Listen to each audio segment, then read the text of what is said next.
IPC Apex Expo 2022 in San Diego.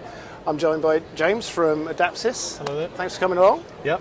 It's nice to actually be Out of the office. out of the office in a nice Or warm place, yeah, and talking to people face to face rather than over Zoom calls, isn't it?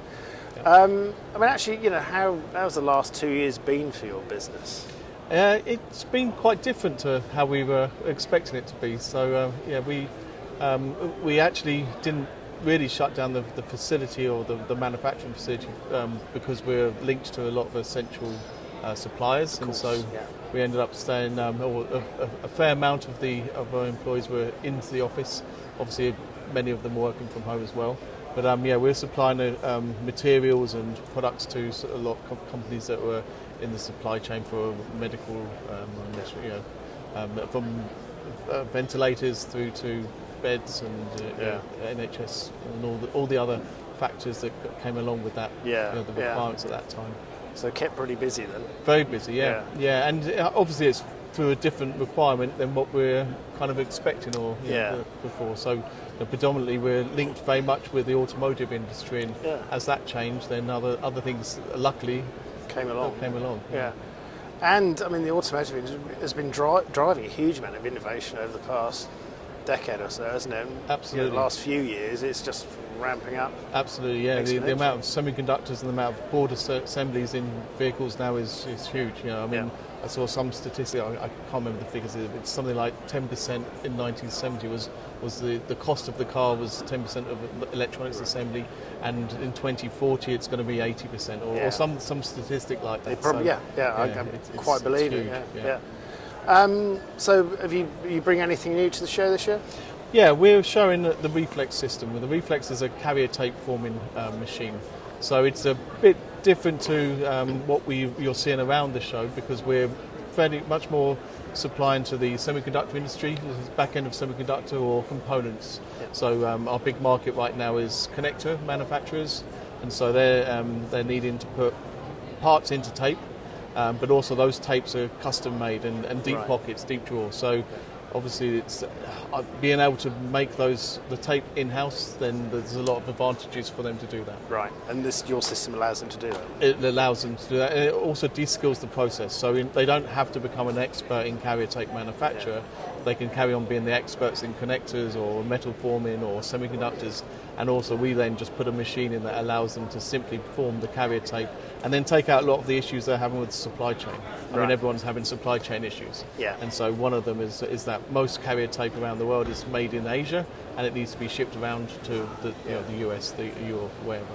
So having that ability to produce the materials in-house, it makes a big difference.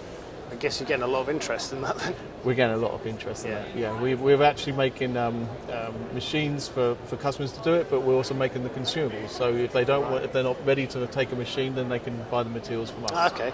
So it's a very, very busy time for us. Yeah. Did you develop that because people were asking for it, or you saw a gap in the market? Yeah, well, there is a gap in the market. There has not really been any change to the carrier tape business for 40 years.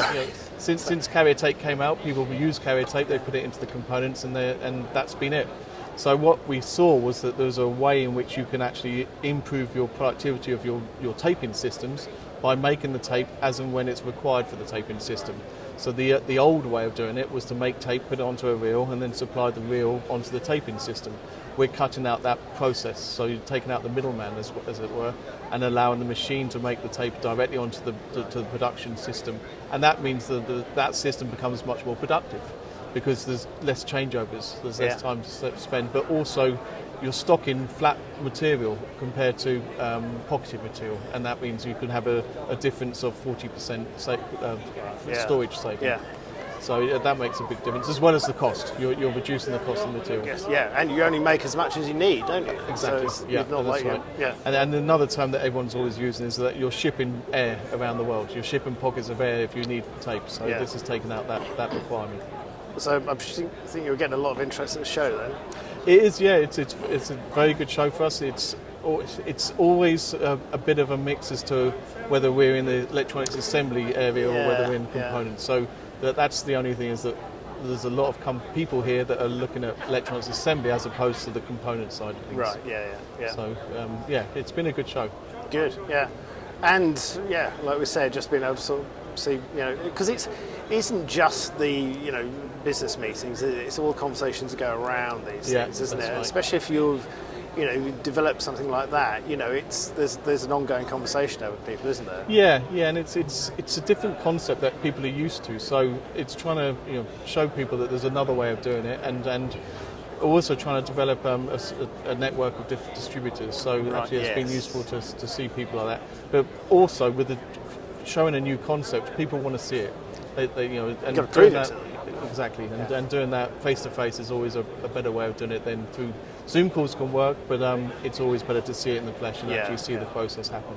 How long did it take to develop, something like that? The idea is one thing. Yeah, well, we've been developing it for over 10 years, so it's taken a while to develop, and mainly because we've got patents on it, and that allows that process can be time consuming. Yeah.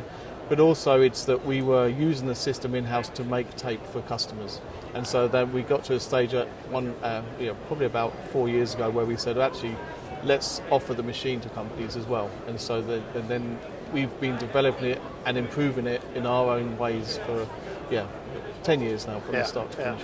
It's fantastic. It's quite an exciting point then. It is. It's a very exciting time. So look forward to it. Good, and I guess feedback has been good then, obviously, Feedback's very good. Yeah. I think people are not, as I said, people don't expect to be able to do this type of thing easily. They're expecting it's a black magic type of black art to do this carrier tape manufacturing, and actually what we've done is controlled every aspect of the process.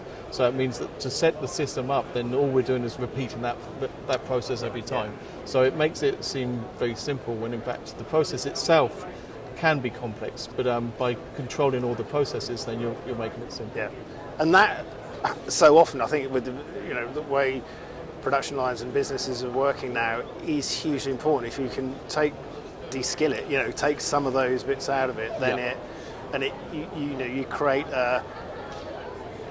something that is 100% reliable. Then absolutely, that's a win for them completely. Isn't it? Totally, and what it also provides is traceability and the control.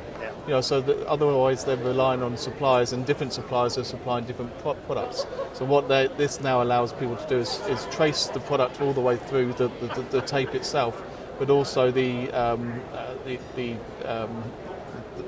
making the process repeatable as well. But bringing the quality in so that they can test every single product that's being produced. So they're not reliant on the suppliers saying to them, okay, we did it, okay.